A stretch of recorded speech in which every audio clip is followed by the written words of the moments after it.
Curious about living on a houseboat? Well, here we are in Ballard on the Washington Ship Canal, and we're gonna check out this cute little houseboat we just brought on the market. So it's a cruise-a-home and got turned into a houseboat. A cruise-a-home was a style of boat built in the early 70s. They built about 500 of them up in Everett, which is about a 30-minute drive from here with no traffic. They were super popular back in the day, especially in Alaska and here in the Pacific Northwest. Originally, this thing would have sold for like $30,000. Our seller has spruced this one up. We're putting it on the market for $140,000. Check it out here in just a second. So hey, I'm Matt Goyer, Seattle area real estate agent. I've been living on the water, but in a floating home, a little bit different from a houseboat, for the last 10 years. So really know this market well. Now let's go check out this little houseboat.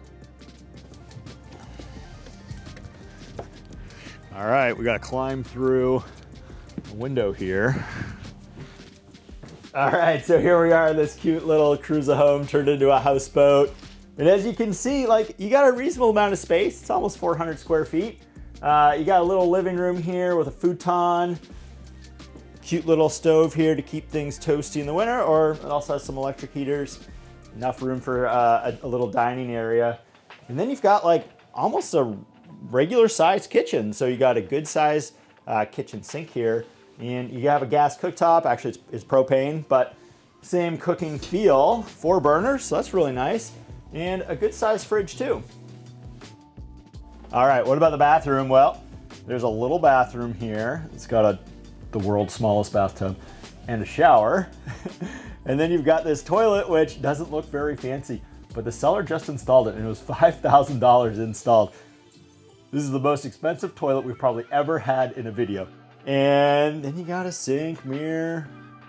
And what about closet space? Well, there's a big closet here with 2 different doors. You got that door here, this door. So you do have some closet space, room to put your clothes. You also got room here for a dresser cabinet kind of thing. And then you actually have enough room for a built-in queen bed.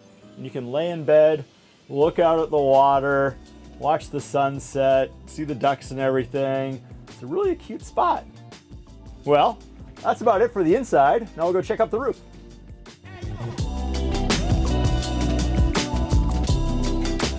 So arguably one of the nicest features of this houseboat is going to be this rooftop deck, especially in the summer. You got views to the east, you can watch the sunrise, you got a lot of sun to the south, and then you got a great western exposure too, so you can watch the sunsets likely year round from up here.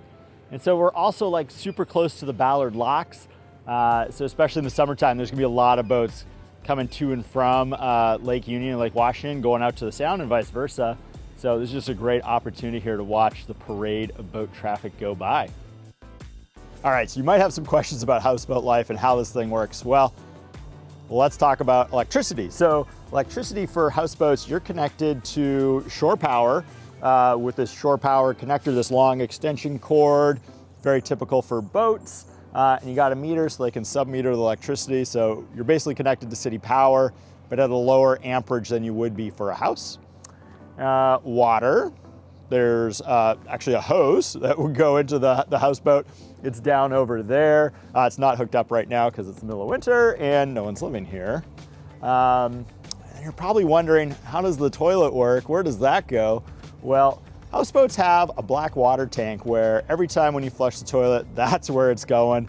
Where does it go from there? Well, every couple of weeks, someone's gonna come in a boat and they're gonna pump out your tank and take it away.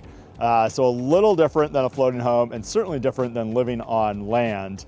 Now, what about the water from your shower tub, your kitchen sink? Well, that just goes into the lake. So you really want to be careful about what you're using to wash your dishes and what you put down that drain.